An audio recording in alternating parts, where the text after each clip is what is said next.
State bank ने supreme court के पास अभी ये गुजारिश की है कि स्टेट बैंक को सिर्फ 22,217 चुनावी बॉन्ड इसकी पूरी जानकारी देने के लिए आज के जमाने में जहां डिजिटल बैंकिंग का जमाना है, डिजिटल इंडिया का जमाना है, तो स्टेट बैंक को 30 जून तक का समय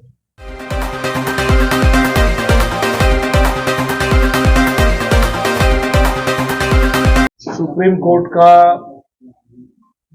हाल के दिनों का कहा जाए तो सबसे महत्वपूर्ण जो फैसला आया था, उस फैसले के मुताबिक स्टेट बैंक ऑफ इंडिया को चुनावी बॉन्ड के बारे में पूरी सूचना, पूरी जानकारी इलेक्शन कमीशन को सुपुर्द करनी चाहिए। लेकिन 2 दिन पहले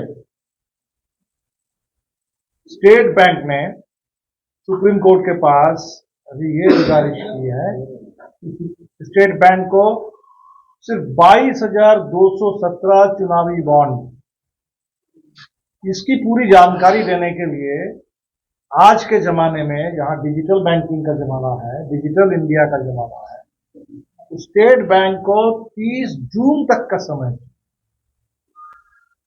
तो हम उम्मीद करते हैं कि सुप्रीम कोर्ट अपने फैसले पर कायम रहेगा और इतना महत्वपूर्ण फैसले तो एक पूरा मजाक बना देने की जो कोशिश है स्टेट बैंक, और जाहिर सी बात है स्टेट बैंक के पीछे मोदी सरकार,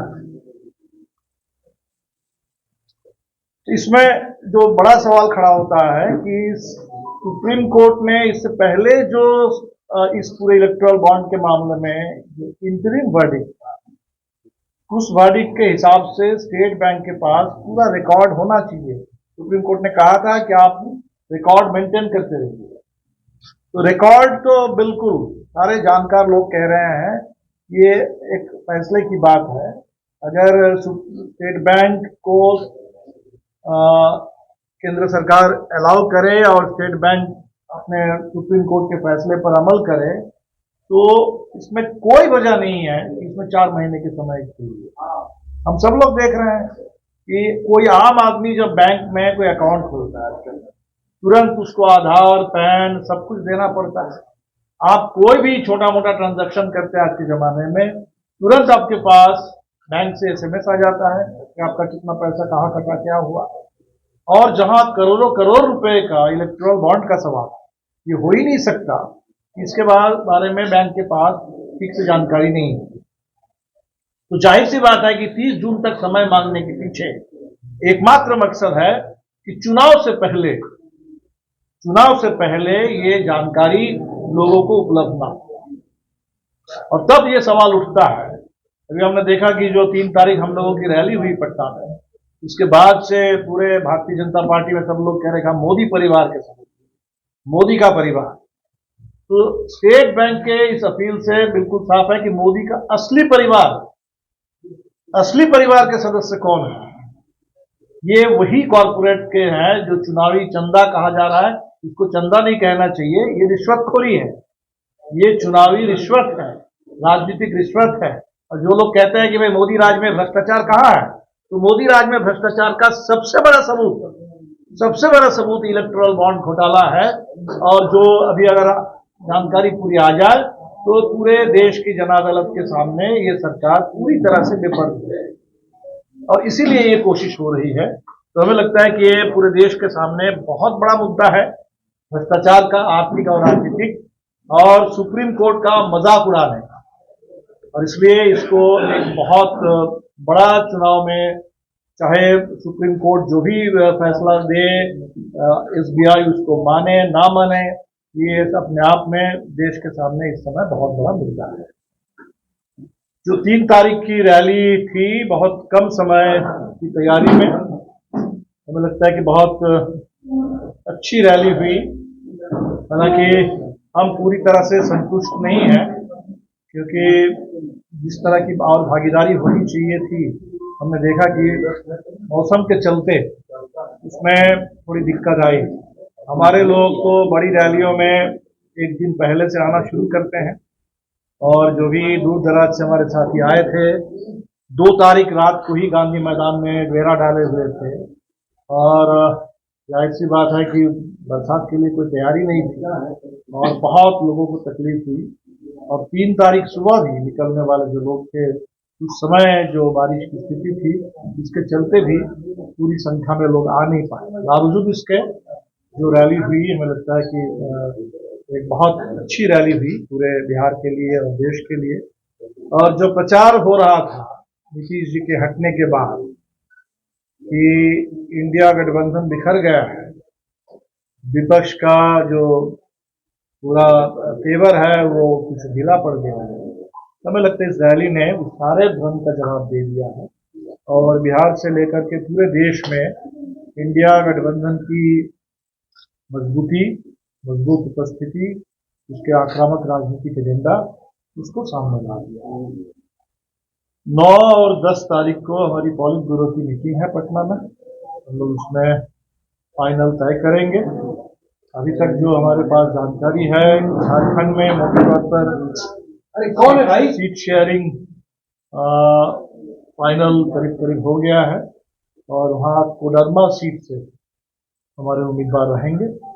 और जहाँ तक बिहार की बात है, आखिरी चरण में बातचीत है और उसके बाद ही हम लोग पूरी जानकारी आप लोगों को। झारखंड में कितने सीट पर लड़ेंगे? झारखंड में एक ही सीट पर लड़ेंगे। बिहार में एक ही सीट पर लड़ेंगे। बिहार में अभी बातचीत का क्रम जारी है, इसीलिए मैं कोई संख्या की बात अभी नहीं आपकी करूंगा, डिमांड कितना है? इसलिए मैं उस पर बात अभी नहीं करूंगा। 9-10 को ये मीटिंग हमारी है, इसके बाद इस पर पूरी जानकारी दे देंगे।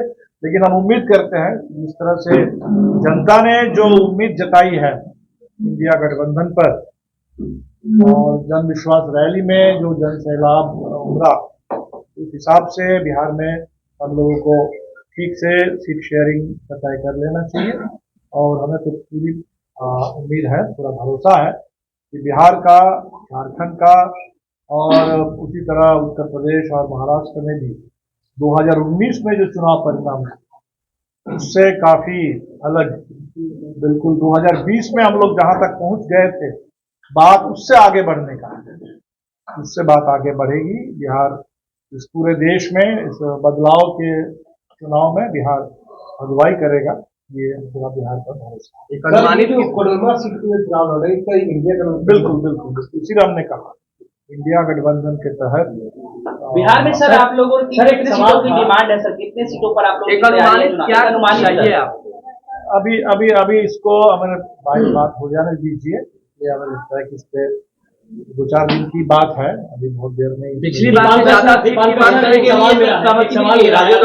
इंडी गठबंधन की बात थी, नीतीश कुमार जब आप लोग इससे हटे, नीतीश कुमार ने साफ कहा कि वो लोग उसकी साफ नहीं कर रहे थे, वो जो तय करना चाहते थे नीतीश कुमार, वो तय नहीं हो पा रहा था। कई सारी दिल में जो कसक थी वो बाहर को निकाले। क्या लगता है कि नीतीश कुमार के हटने से ये जो आप लोग इंडी गठबंधन मजबूती दे रहे थे, कितना फर्क पड़ा? नहीं, पहली बात अगर नीतीश जी ने ये कहा हो कि कुछ साफ नहीं हो रहा था और साफ करने के लिए भारतीय जनता पार्टी के पास चले गए, तो इसके लिए मैं नीतीश जी का शुक्रिया अदा करूंगा।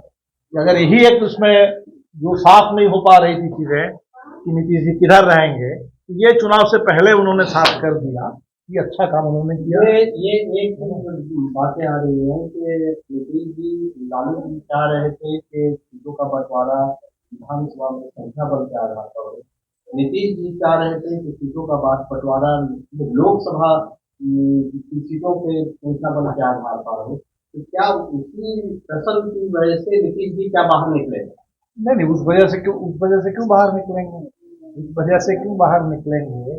अगर वो तय करके आए थे कि भाई हमने बहुत झेल लिया है भारतीय जनता पार्टी को, एनडीए में रह करके अब झेलना मुश्किल हो रहा है और संभव नहीं है, इनाफ इज इनाफ, ये कह करके अगर नीतीश चले आए थे तब तो उनको ही सोचना चाहिए। बाकी तो इधर जो बात थी, यहाँ कोई बात नहीं थी। अगर 16 सीट उनके पास 16 सांसद थे तो 16 सांसद एनडीए के बतौर की, नीतीश जी को राजनीतिक जवाब देना है तो नीतीश जी को देना है, हम लोग उसमें कोई जवाब नहीं देना। लोकसभा के संख्या बल के आधार पर सीट नहीं मिलने की वजह से नीतीश जी क्या बाहर? नहीं, बिल्कुल ही नहीं। हमें लगता है कि इस वजह से क्यों गए, इस वजह से कोई क्यों जाएंगे। नीतीश जी चले गए, उनका राजनीतिक दिशा उनकी बदल गई। राजनीतिक दिशा क्यों बदली?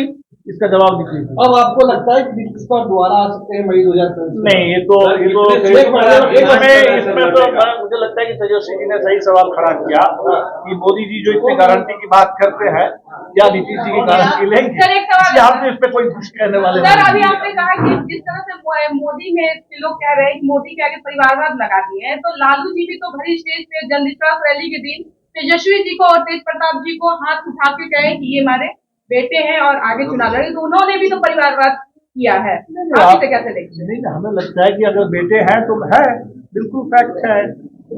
इसमें परिवारवाद का क्या हुआ? और ये हम तो ये कह रहे हैं कि भारतीय जनता पार्टी जो पूरे देश में अभी मोदी परिवार, तो मोदी परिवार के असली लोग कौन है? मोदी परिवार ये क्यों छुपाना चाहता है?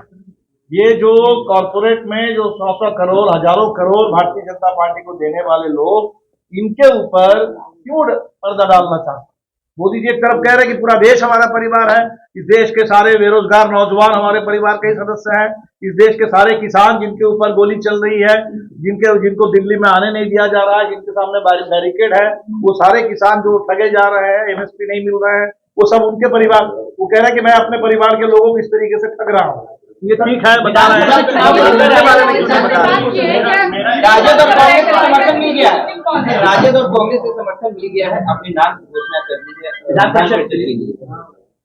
बिल्कुल, अगर नहीं मिला होता तो हम लोग घोषणा नहीं करते। नॉमिनेशन कब किया जाएगा?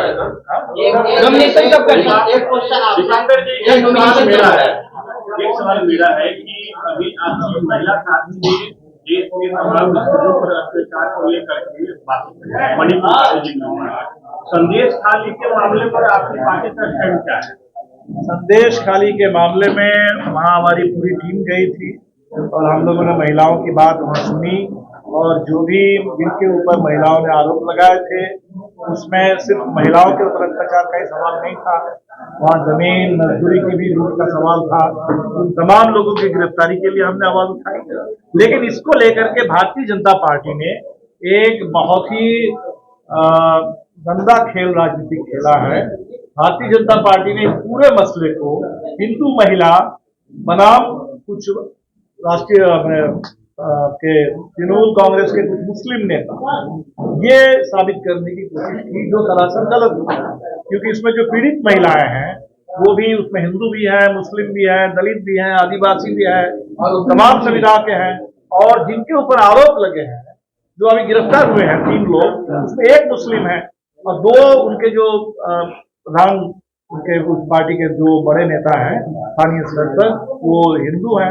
इसलिए इसमें कोई हिंदू मुस्लिम का सवाल नहीं था, इसको हिंदू मुस्लिम का सवाल बनाने की जो बीजेपी ने कोशिश की, हमने इसका पुरजोर विरोध किया। हाईकोर्ट में तो अलग कहा।